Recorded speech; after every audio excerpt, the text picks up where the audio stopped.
일생일 때 제가 개척하지 않은 교회에 담임 목사로 온 거는 처음이에요. 무슨 의미인지 아시겠어요? 그러니까 담임 목사 했죠. 해봤죠. 많이 해봤는데 다 제가 개척했던 교회예요. 한국에서 2번 개척했고 미국에서 3번 개척했어요. 근데 그 이유가 뭘까 했더니 결국은 지구촌교회로 최종적으로 오게 하려고 그런 훈련을 시키셨구나 라는 생각이 듭니다.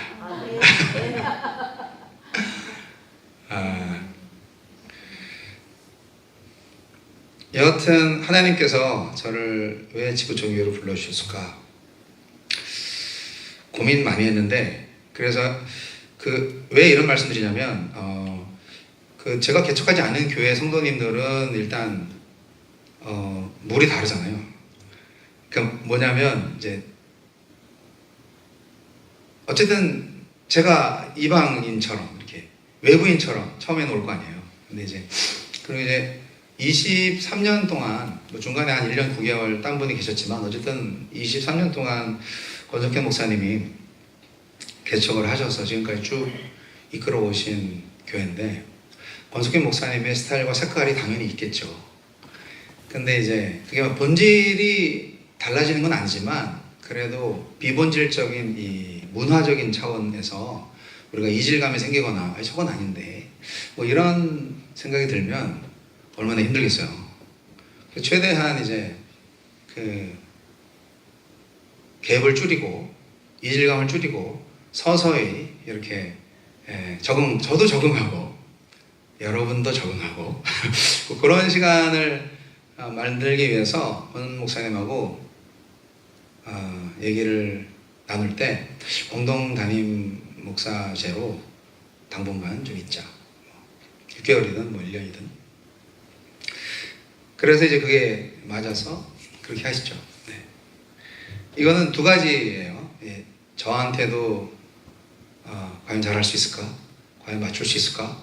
또 잘 함께 할 수 있을까? 이런 거. 그리고 여러분의 입장에서도 저 목사 괜찮을까? 뭐 이런 의심과 또 이런 가능성. 예. 2가지 다가 있는 거죠. 예. 의심과 가능성. 근데 이제 그런 생각을 하면서 얼마나 제가 머리가 복잡했냐면, 여러분 교회에, 기존 교회에 어떤지 모르지만 그래도 권석희 목사님을 제가 어쨌든 2007년부터 제가 새생명교회 부목사로 오면서 계속 침례교회 연합 행사 때마다 맨날 뵙고 친근하게 대하고, 또 제가 권석희 목사님한테 또 안수 받았어요. 미국에서 남침례교회 목사로 안수를 또 받았어요. 저는 안수 2번 받은 목사예요. 근데 이제 뭐 안 받아도 되는데 받는 게 좋다고 권석희 목사님이 말씀하셨어요. 순종하는 의미로 또 받았죠. 남침례교회 교단에서 안수받은 그 증명이 있으면 미국에서 목회하기가 편할 거다, 그렇게 말씀하셔가지고 그래서 순종하는 마음으로 받았습니다.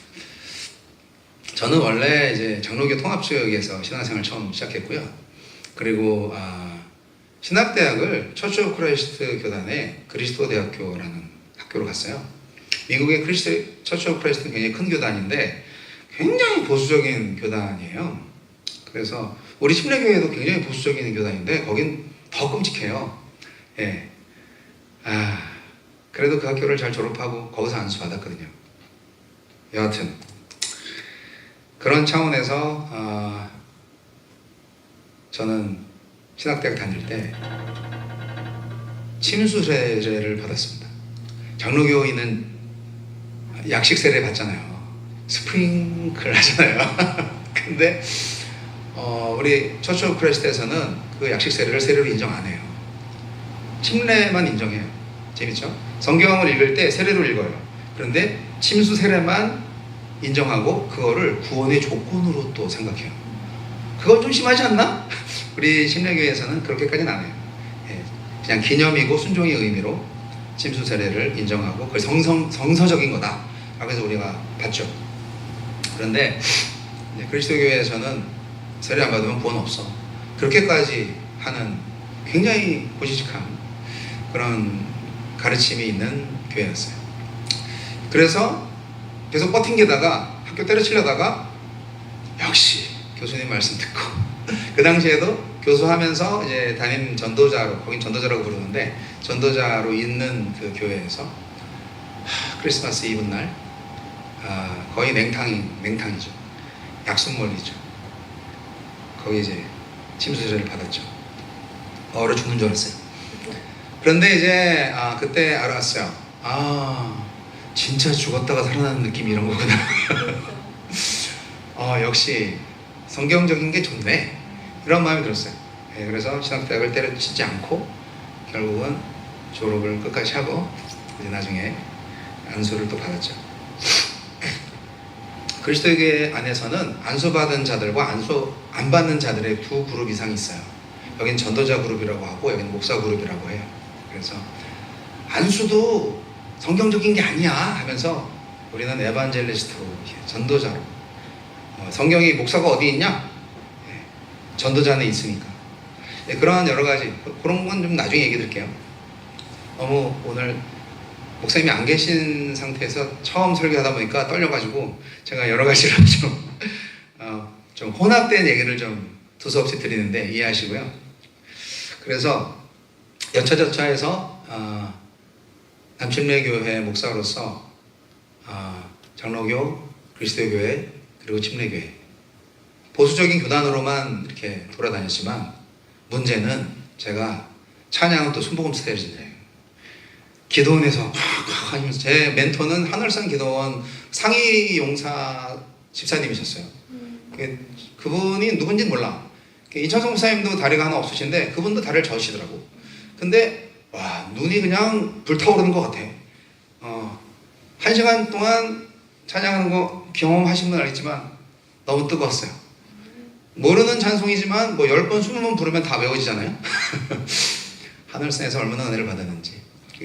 이름 모를 그 하늘산 기도원의 그 집사님이 저의 찬양 인도자로서 선생님이셨죠. 그래서 저는 그 이해를 좀 해달라는 얘기인데, 다른 모든 한국과 여러 교회에 있는 찬양 인도자랑 좀 결이 다릅니다.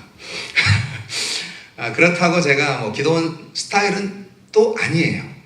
저는 최첨단 찬양을 너무 좋아하고 모던 워십 너무 좋아하고 현대 찬양 너무 좋아하고요. 그리고 심지어 저는 헤비메탈도 너무너무 사랑합니다. 그러니까 이제 음악적인 이 스펙트럼이 되게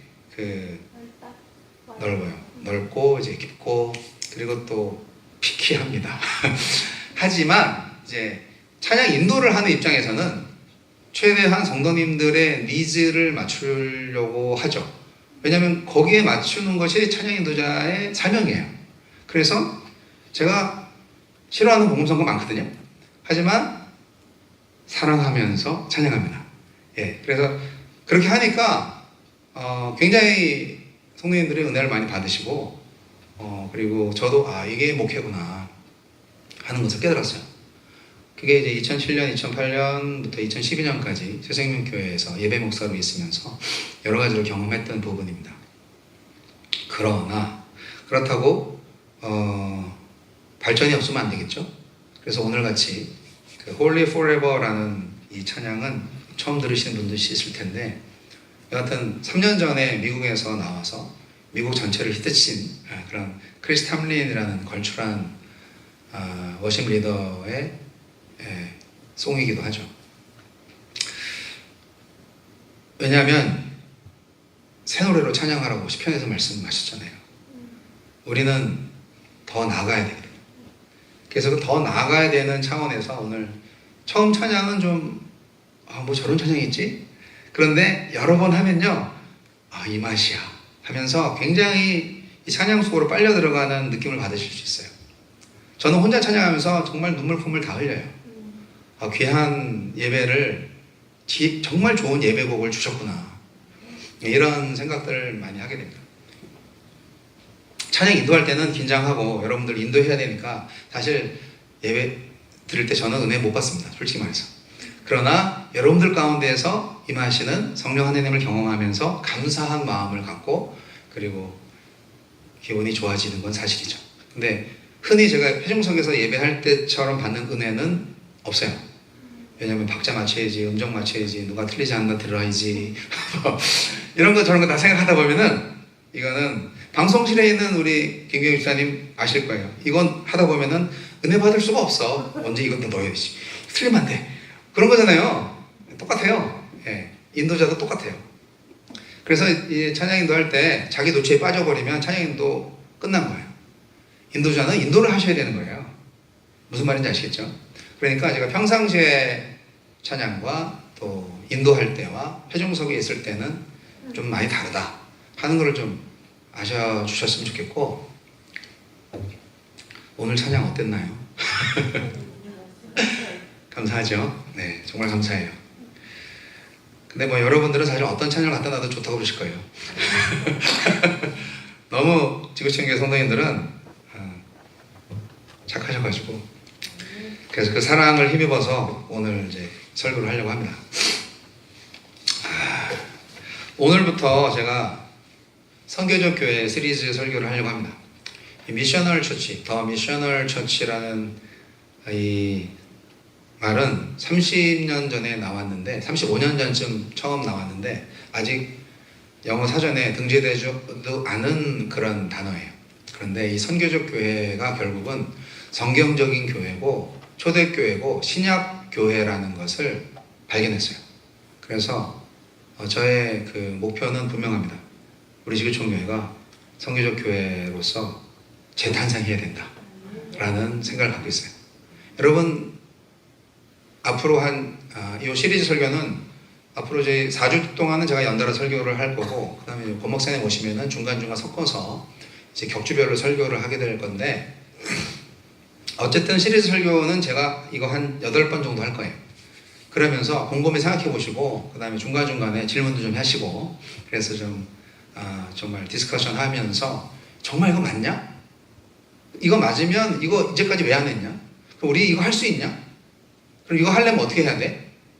뭐 그런 생각과 고민과 결단이 있는 앞으로의 여정을 좀 기대합니다. 뭐길래 저러지? 자, 뭐 뻔한 건데, 하지만 약간 다른 쪽으로 접근을 하는 거예요. 자, 슬라이드 보겠습니다. 우리는 왜 여기 있습니까? 이제 우리 처음부터 이제 시작하는 거예요. 성경 말씀은 이제 설교 중간에 읽을게요. 우리가 지금 왜 여기 모였는지를 다시 한번 생각해 보자 이거죠. 왜 태어났을까부터 생각하는 건 너무 오래되니까 우리는 지금 왜 여기 모여 있는가? 제가 말씀드리고자 하는 많은 내용들은 마이클 프로스트와 엘렌 허쉬라는 사람이 지은 새로운 교회가 온다라는 책을 중심으로 해서 말씀드리려고 합니다. 이 책은 선교적 교회 티오리, 선교적 교회에 관한 설교를 할 수 있는 아주 고전적인 미셔널 처치 무브먼트의 아주 대표적인 고전과 같은 책입니다. 제가 저거 3번 읽었는데 정말 위대한 발견이었어요. 영어 제목은 좀 달라서 저렇게 써놨습니다. 이해가 되시는 분들은 보시면 됩니다. 자, 여러분, 제가 여러분한테 질문을 한번 드리겠습니다. 교회는 왜 존재합니까? 교회는 왜 존재합니까? 누가 불신자든 누구든지 교회는 왜 있어요? 라고 물어보면 뭐라고 대답을 하시겠어요? 한번 옆 사람한테 대답을 한번 해보시겠어요? 교회는 왜 존재합니까?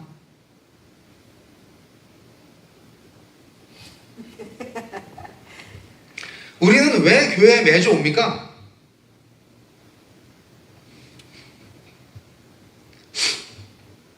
자, 우리는 왜 지금 여기 있는지 보겠습니다. 교회는 왜 존재하는지, 교회는 왜 존재하는지, 우리는 왜 모이는지, 교회는 누구를 위한 것인지, 이 질문 해보신 적 있으세요? 있죠, 당연히. 그런데 하지만 답을 낸 적이 있으세요? 명쾌한 답이 나오기는 너무 좀 복잡하지 않으세요? 그럴 거예요. 저도 그랬고 너무 의미가 많을 것 같으니까. 그러나 우리는 확실하게 대답을 할 수 있어야 됩니다. 오늘 설교가 끝나면 교회에 왜 모여야 되는지 바로 한마디로 답변이 나올 수 있습니다. 여러분 잘 들어보세요. 사실 이 질문은 불편하죠. 예. 왜냐하면 우리는 솔직히 말해서 생각하지 않고 교회를 다니기 때문이에요.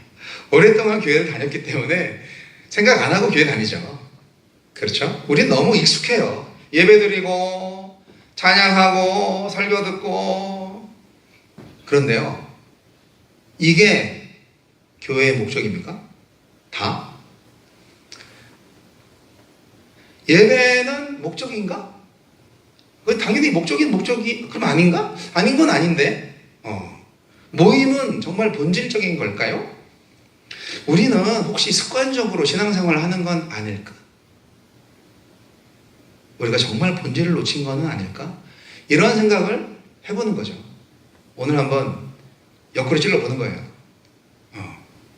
제가 한국에서도 미국에서도 느낀 게 있어요. 교회들을 보니까 다 그런 건 아니지만 대부분의 많은 교회들이 소비하는 장소가 되어가요. 좋은 설교 듣고 좋은 찬양 듣고 위로받고 돌아갑니다. 그런데 질문을 하고 싶은 거죠. 그렇다면 왜 교회가 존재합니까? 그게 전부라면 교회는 왜 존재합니까? 교회의 기능은 그것밖에 없어요? 교회는 소비 공간인가?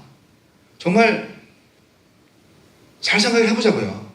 정말 우리를 좀 유관적 관찰로. 우리가 교회에 와서 제가 이제 많은 아는 사람들 만나면 교회 옮기고 싶은데요. 교회 다닐 교회가 없어요. 뭐 이런 말씀 많이 들어요. 교회에서 뭔가 뭘 찾으려고 하시는 거지? 교회는 나의 만족을 얻을 수 있는 장소인가? 나를 위한 시스템인가? 아니면 하나님을 위한 공동체인가? 이거를 생각을 하셔야 됩니다. 여러분 스스로에게 질문해 보세요.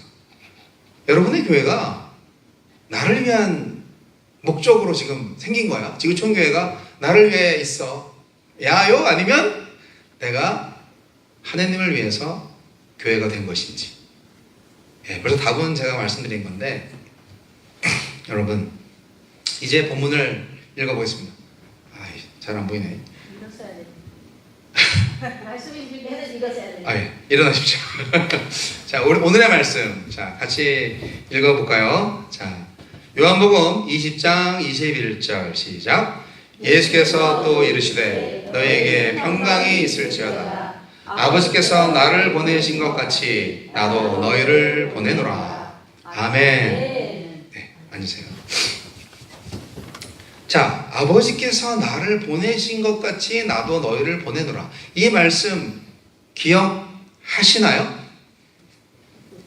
분명히 성경에 쓰여져 있는 말씀. 정확합니다. 하나님이 예수님을 보내셨어요. 그러면 예수님은 지금 말씀처럼 제자를 보내셨어요. 그럼 뭐냐? 교회는 보냄받은 공동체인 거예요. 어디로? 어쨌든 핵심은 보낸다 하는 거예요. 그런데 교회라는 게 우리 생각할 때 우리 교회 우리 교회 진짜 밥 맛있어 뭐 이런 식으로 전도를 하시는 분들 많은데 참 밥으로 전도를 할 때 이제 지나지 않았나?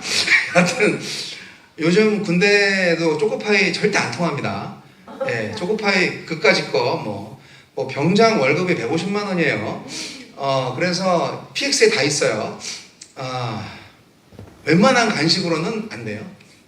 제가 군송대 딱 3년 하면서 완전히 제가 생각이 많이 뒤집어졌어요. 요즘 MZ 세대들이 무엇을 원하는지. 그들은 무조건 휴가를 원하고 그들은 무조건 자유를 원한다. 그런 겁니다. 휴대폰 주말이나 또 일과 시간 아닌 때 다 주거든요. 언제든지 사진 찍는 거 동영상 촬영만 안 되고 부대 보안 때문에 하지만 언제든지 통화할 수 있고 언제든지 유튜브 볼 수 있고 언제든지 게임할 수 있어요. 그런 20대 젊은이들한테 제가 3년 동안 설교하면서 깨달은 게 참 많습니다. 자, 여튼 보낸다는 거예요. 교회가 보냄받은 공동체라는 거 기억하시기 바랍니다. 보낸다. send. 예수님은 이렇게 말씀하시지 않으셨어요. 모여라, 예배 잘 드려라, 건물 세워라, 그런 말씀 안 하셨어요. 기억하세요. 예수님은 보내라 말씀하셨어요. 교회의 시작은요, 교회 이 정체는요, 이 모임만이 아니에요. 우리가 모이는 것도 교회에 맞습니다. 근데 본질적인 거는 보냄이라는 거죠. 샌딩이라는 거죠. 우린 이미 보내졌어요. 이미 보내졌어요. 근데 어디로 보내졌냐? 여기 피치트리 코너스 베프티스트 처치 어퍼룸으로 보내졌어요? 아니에요. 세상으로 보내진 거예요. 우리가 사는 세상으로 보내진 거예요. 우리는 주일날 단지 모여서 으쌰으쌰, 영차 기도하고 찬양하고 말씀 함께 하면서 결단하고 충전하는 거예요. 여긴 충전센터. 보내는 것이 교회인 거예요. 그래서 우리는 이게 교회를 잘 보셔야 돼. 게더링 처치로 머무는지 아니면 센트 처치로까지 발전하는지, 우리의 교회가 어떤 교회였는지 지금 지난 20년 동안 생각을 해보시고 앞으로 오늘서부터 어떤 교회가 되어야 할지 조금 방향이 잡히시나요? 이렇게 교회는 두 가지 종류로 저는 봅니다. 모이는 교회와 보내지는 교회로 봅니다. 어떤 교회는 뭐 100명 넘고 500명 되고 1000명 되고 2000명 되고 뭐 5000명 되기를 바라는 교회도 있더라고요. 저는 개인적으로는 500명만 넘으면 빨리 분파해야 된다고 생각하는데, 여하튼 뭐 그렇다고 뭐 모이지 말자는 얘기 절대 아니에요. 우리는 아직 50명도 안 됐기 때문에 그래서 우리는 열심히 모이긴 모여야 됩니다. 일단은 보내려면 모여야지. 자, 그런데 이제 어쨌든 교회 전체적인 이걸 볼 때 모이는 교회와 보내지는 교회가 다르다는 거죠. 이것은 좀 분위기도 달라요. 모이는 교회는 모일 때는 으쌰으쌰 하지만 평상시에는 조용합니다. 하지만 보내지는 교회는요, 뭐 모일 때는 다 똑같아. 그런데 평상시에도 굉장히 시끄럽습니다. 굉장히 사역들이 많아. 움직이는 신앙이죠, 결국. 그러면 우리는 어떤 교회입니까? 반성하는 거죠. 우리를 돌아보는 거예요, 여러분. 우리는 어떤 교회지? 자, 하나님은 어떤 분입니까? 다시 말씀드리면 보내시는 하나님이십니다. 보내시는 하나님. 하나님은 보내십니다. 아들을 보내셨고 성령을 보내셨고 교회를 보냈습니다. 할렐루야. 좀 가라고 제발. 근데 교회들은 안 가요. 안 가. 예배당을 벗어나고 싶어 하지 않아. 자꾸 좋은 예배당 지어서 그 안에서만 예배하려고 해. 좀 문제가 있지 않습니까? 저도 물론 좋은 예배당 좋아합니다. 할 수만 있으면 좀 인테리어 잘해서 깔끔한 곳에서 예배하고 싶죠. 분위기도 좋고. 그런데 우리가 사명을 잃어버리면 좋은 집이 무슨 소용이 있겠어요? 우리가 사명을 회복해야 됩니다. 이미 사명을 갖고 있어요. 그런데 이것을 다시 깨우쳐야 된다는 얘기를 말씀드리는 거예요.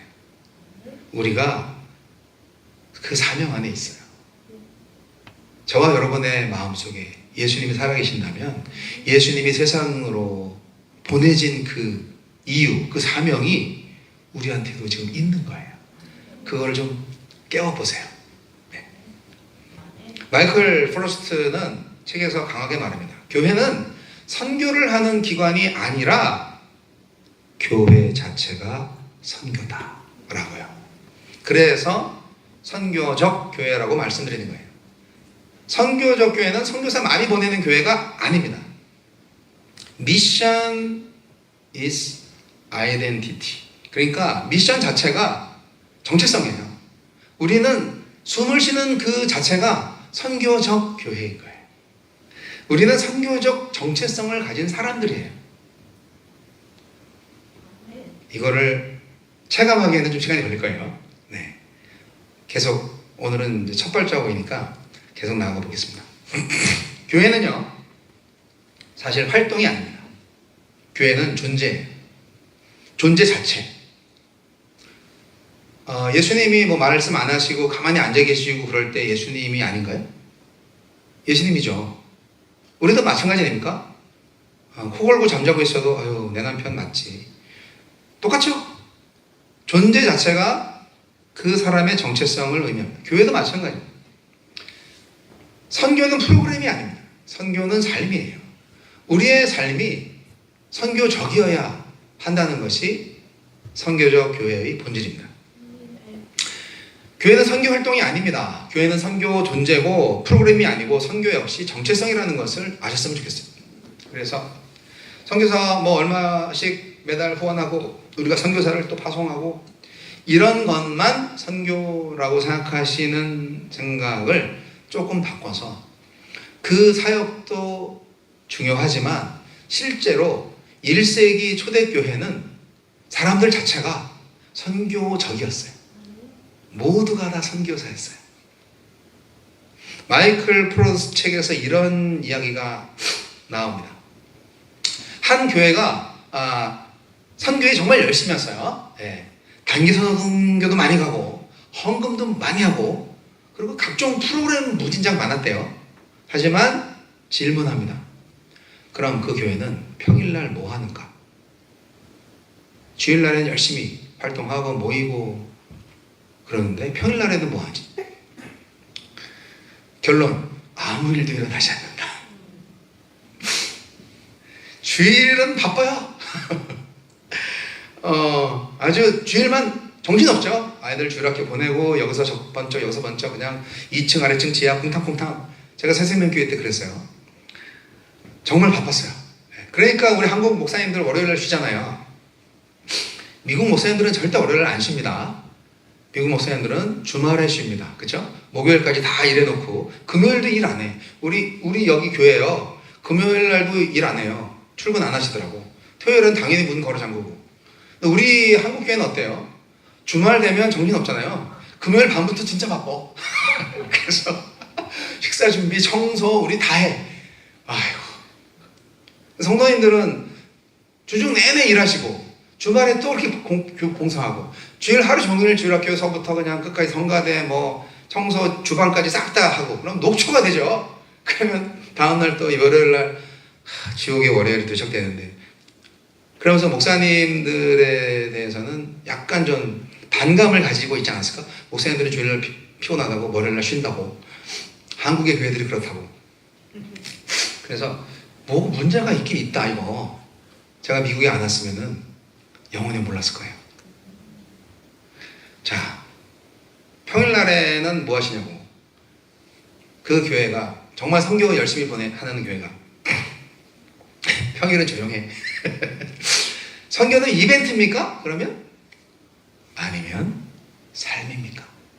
이것이 오늘날 모든 교회가 질문해야 될 굉장히 중요한 포인트입니다. 이게 오늘날 교회 모습이에요. 주일에는 교회, 월요일부터는 세상. 성도 여러분, 주일날엔 하나님을 예배하고 월요일부터는 세상을 예배하고 있는 건 아닌가요? 저는 모든 세상의 교회들한테 물어보고 싶습니다. 주일은 신앙, 월요일은 세상. 세상과 분리된 교회 생활을 뭔가 모르게 안 하려고 하는데 그래 교회가 건물이 아니지 뭐 이론적으로는 아는데 그런데 실제로 살아가는 내 모습을 보면 뭔가 교회 생활하고 세상 사람하고 좀 분리가 되어 있는 건 사실이네 또. 이렇게 살면 안 되는데 이런 생각하면서 몇십 년 살아오지 않았습니까 혹시? 분리된 삶이 좀 문제가 됩니다. 그래서 코로나라는 시험을 거쳐서 한국 교회가 반토막이 난 거죠. 다 거쳐서 이제 단순히 모이지 못하게 했다는 뭐 그거는 아니에요. 이제는 뭐 안 모여도 예배할 수 있다는 그게 생겼잖아요. 코로나 덕분에. 코비드 19 그거는 하나님이 허락하신 시험이었던 것 같아요. 속가낸 것 같아. 어떻게 보면. 아, 참. 물론 아찔하죠. 얼마나 많은 교회들이 사라졌어요. 큰 시련이죠. 근데 그 시련은요, 지금도 계속되고 있는 것 같아요. 여러분, 우리가 각성하지 않으면 똑같이 빠집니다. 자, 다시 한번 물어보겠습니다. 도전하는 거예요. 우리는 왜 교회에 옵니까? 은혜 받으려고, 위로 받으려고. 좋어요. 좋죠. 예. That's good. 좋습니다. 당연히 하지만 그게 전부라면 교회는 왜 존재합니까? 그게 시작점은 될 수 있어요. 그 부분 당연히 교회가 해야 됩니다. 하지만 그것만으로는 교회의 정체성을 채우기에는 많이 부족합니다. 교회는요, 나를 위한 것인가, 하나님을 위한 것인가, 나는 소비자인가, 아니면 사명자인가, 머물고 있는가, 아니면 가고 있는가, 편안함인가, 부르심인가, 이거를 잘 생각을 하셔야 됩니다. 여러분, 교회는 소비하는 곳이 아니에요. 파송되는 곳이에요.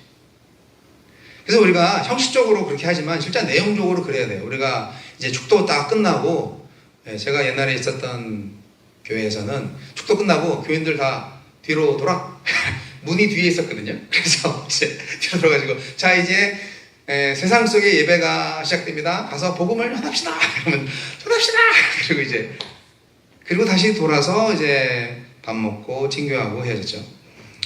네, 어쨌든 형식이었지만 그런 의미를 가지고 있었던 거는 배웠는데, 그러나 결국 그것도 의식에서 그치고 말았다고 생각이 들어요. 과거에 제 전도사 시절에 그런 교회에 있었어요.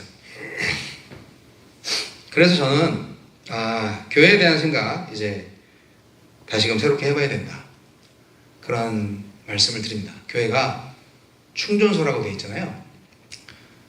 뭐 전기차가 충전 안 하면 못 가는 것처럼, 자동차가, 가솔린차가 가스를 넣지 않으면 차의 기능을 못하는 고철인 것처럼, 교회가 충전받지 않고 나아가지 않으면 그게 교회냐는 거예요. 목적지는 어디? 세상입니다. 너무 멀게 생각하지 마세요. 여러분들한테 아프리카 가라는 얘기 아니에요. 자꾸 고정관념으로만 생각을 하니까 그럼 우리 뭐 다 선교사 되라는 건가? 절대 아닙니다. 네. 그리고 그러시면 안 돼요. 중요한 개념만 오늘은 알고 가시면 좋습니다. 교회는 머무르는 것이 아니고 파송된다는 것을 넣어주시기 바랍니다. 여러분, 비유를 하나 드릴게요. 여러분, 소금이요, 노력해서 짠가요? 소금은 노력하지 않아요. 소금은 그대로 짭니다. 나 짜질래 하는 게 소금인가요? No. 존재 자체가 짜요. 교회도 똑같습니다. 존재 자체가 선교예요.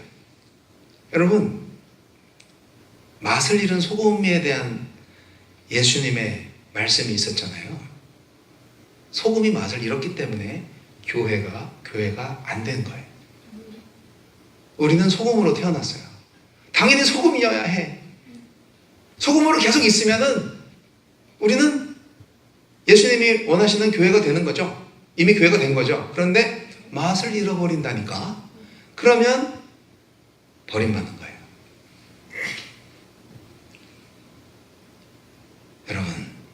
여러분의 존재, 나의 존재 어떻습니까?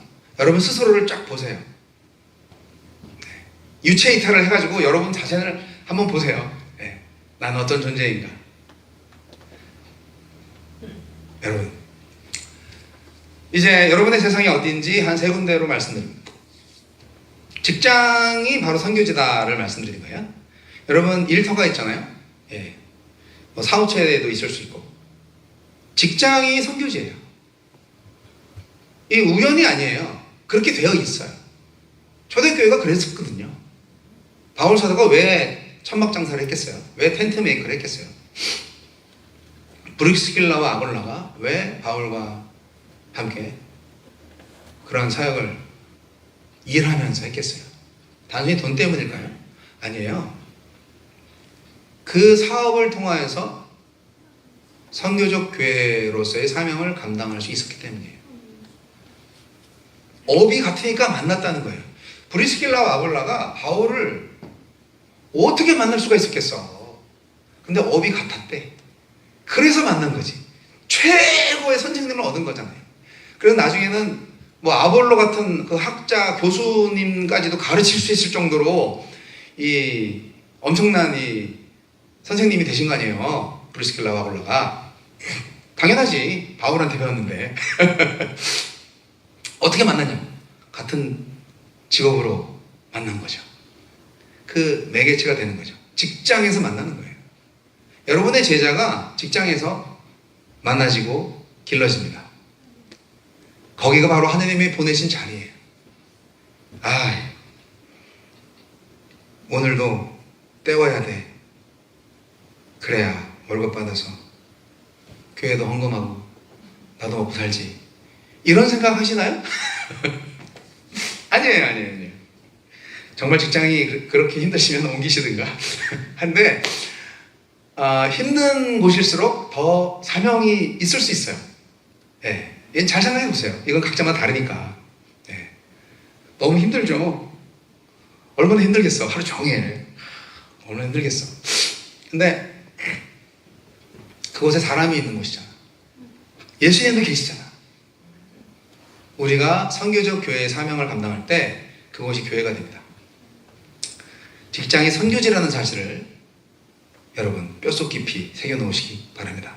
그것이 바로 하나님이 보내신 자리고, 그곳에서 만나는 사람들이 바로 다 선교 대상자, 포텐셜 크리스찬들이고, 그리고 결국은 하루 종일 생활하는데 그 사람이 어떤 인간인지 모를 리가 없잖아요. 인격이 드러나잖아요. 밥 먹을 때, 뭐 소변 보러 갈 때, 뭐 직장 생활 늦고, 뭐 빨리 오고, 여러 가지 그 업무를 통해서 그 사람의 인격이 다 어느 정도 알게 되잖아요. 그러니까 결국은 삶으로 복음을 전하는 기회가 되는 거예요. 삶으로 복음을 전하지 않는 선교는 무의미합니다. 그렇다고 뭐 말씀을 전하는 이 뭐 전도가 헛된 거냐? 그렇진 않아요. 그러나 삶이 함께 되어 있지 않으면은 특별한 경우가 아니고서는 오히려 반감을 일으킬 수가 있습니다. 말로는 복음을 전하는데 지는 복음대로 안 사는 걸 보면 얼마나 실망하겠습니까? 그 다음에 가정은 가장 어려운 선교지입니다.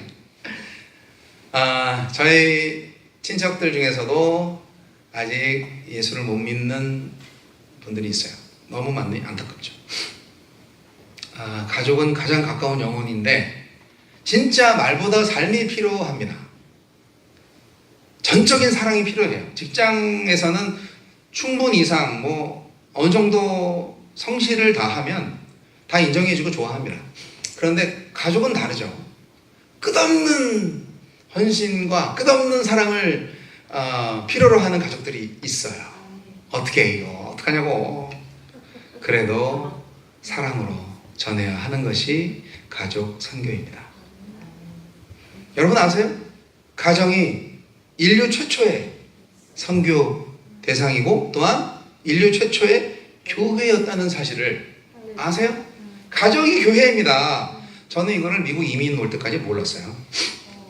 그래서 새벽 4시부터 밤 10시 또는 12시까지 교회에서만 살았어요.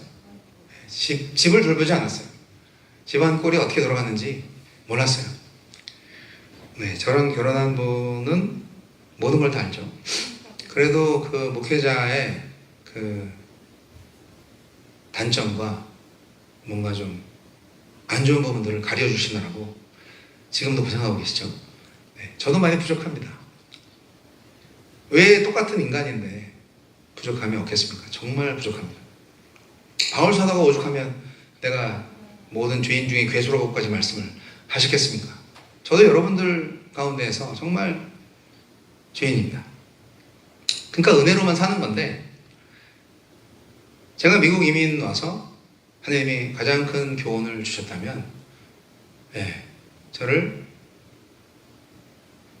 교회에서 주시는 사례비로는 도저히 살 수 없게 만드신 거예요.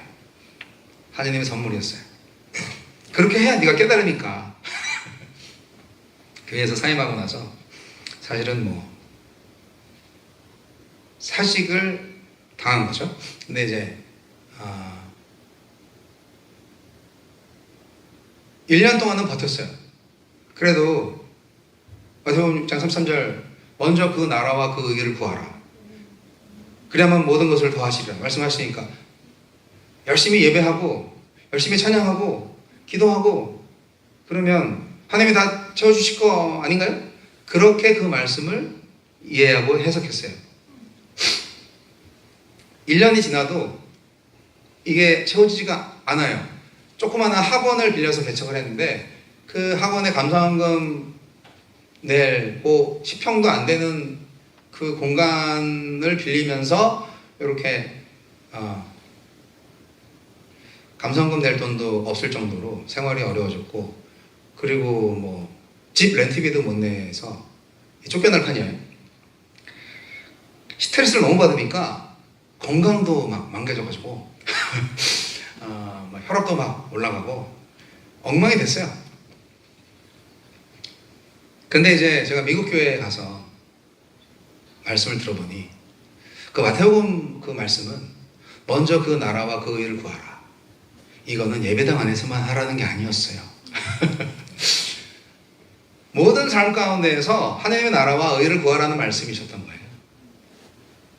예배가 예배당 안에서만 예배냐? 너 말씀하지 않았냐? 너 인정하지 않았냐? 그 아시마트에서 찬양할 때 그 자체가 예배라고 너 스스로도 인정하지 않았냐? 나도 그 예배가 정말 좋았거든? 그런 하나님과의 대화를 통하여서 제가 드디어 잡을 시작을 한 거죠. 여러 가지 잡을 시작을 했죠. 그러면서 이제 세상이 열렸어요.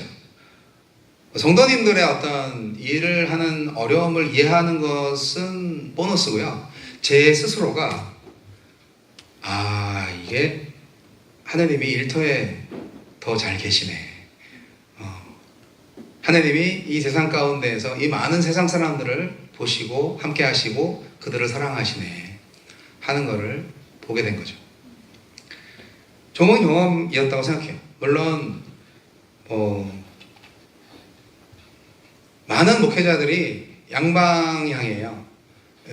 이중직을 하는 목회자들은 믿음이 없어서 그렇다, 또 능력이 없어서 그렇다, 오직 못 났으면 사례비도 못 받고 사례비 걱정하면서 목회를 하냐, 뭐 이렇게 하시는 분들도 있고, 그건 단순한 경제적인 부분이고 사람마다 은사가 다르기 때문에 사회를 많이 받으면 많이 받는 대로 집중하시고, 못 받으면 일하면서 하고, 그렇게 이제 하는 쪽이죠.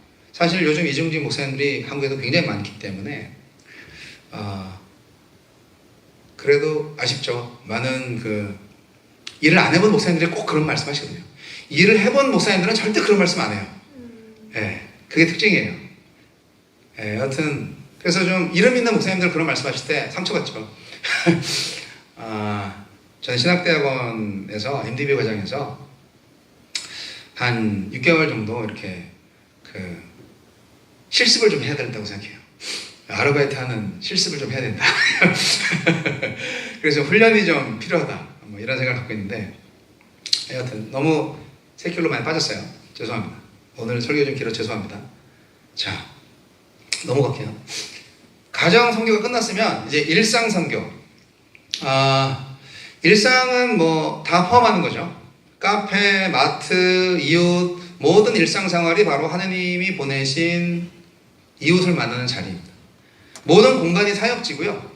삶 전체가 메시지가 됩니다. 결국 뭐냐? 우리는 이미 파송 상태라는 것을 깨달으시기 바랍니다. 여러분 이제 결단하셔야 됩니다. 자, 나는 교회를 다니는 사람인가? 아니면 보냄받은 사람인가? 어떠세요? 보냄받은 사람이시죠? 네. 여러분, 우리는 단순한 교인으로서의 자리매김을 거부합니다. 여러분, 이제 나의 정체성을 한번 되새겨보세요. 나는 선교적 존재다. 나는 보내진 사람이다. 나는 하나님의 도구다. 라고 말이죠. 여러분, 저는 이렇게 고백했으면 좋겠습니다. 나는 주일 성도가 아니다. 나는 월요일 선교사다. 라고요. 여러분, 교회는 단지 모이는 곳만이 아닙니다. 교회는 세상으로 보내지는 공동체입니다. 지금 마무리하는 거예요. 우리는 이미 하나님께 보냄받은 사람들입니다. 결국 우리의 삶 자체가 선교입니다. 아시겠죠? 네. 이제 교회 왜 모이시는지, 교회가 뭔지 대답하실 수 있겠어요? 교회는 모이는 곳이 아니라 보내지는 존재. 여러분, 이젠 주일만의 신앙은 끝났습니다. 삶 전체가 예배입니다. 나는 매일 선교사입니다. 하나님이 나를 보내셨습니다. 이렇게 고백하시는 여러분 되시길 바랍니다.